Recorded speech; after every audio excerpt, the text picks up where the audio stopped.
গোলাপি রঙের এই মাছটার নাম হচ্ছে স্যালমন। এই মাছটার জন্ম নদীতে হলেও হাজার হাজার কিলোমিটার পথ পাড়ি দিয়ে চলে যায় সমুদ্রের গভীর তলদেশে। সেখানেই বড় হয়, সেখানেই বেড়ে ওঠে।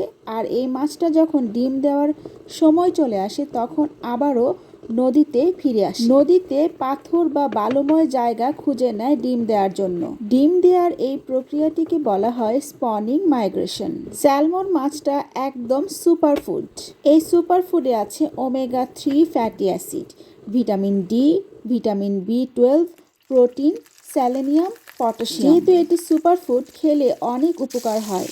প্রথমত মস্তিষ্ক ভালো রাখে, কারণ এতে আছে ওমেগা 3 যা মেমোরি এবং ফোকাস বাড়াতে সাহায্য করে। দ্বিতীয়ত হার্ট সুস্থ রাখে, কারণ কোলেস্টেরল কন্ট্রোল করে, হার্ট ডিজিজ রিস্ক কমায়।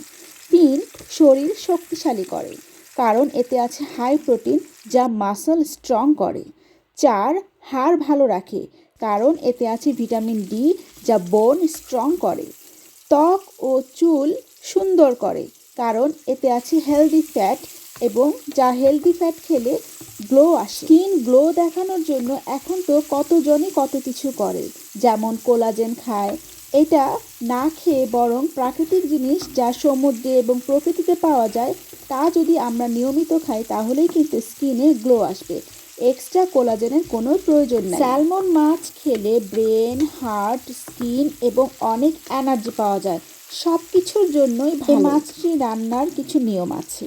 মাছটিতে লেবুর রস, লবণ এবং গোলমরিচ মাখিয়ে 3 থেকে 4 মিনিট রান্না করতে হবে, মানে ভাজতে হবে। হালকা অলিভ অয়েল তেল দিয়ে তারপর ভাজতে হবে। এতে মাছের ভিটামিন সঠিকভাবে বজায় থাকবে। মাছটি এমনিতেই খুব মজা, আর একটু টেস্ট বাড়ানোর জন্য পেঁয়াজ এবং কাঁচামরিচ হালকা ভেজে নেওয়া যায়।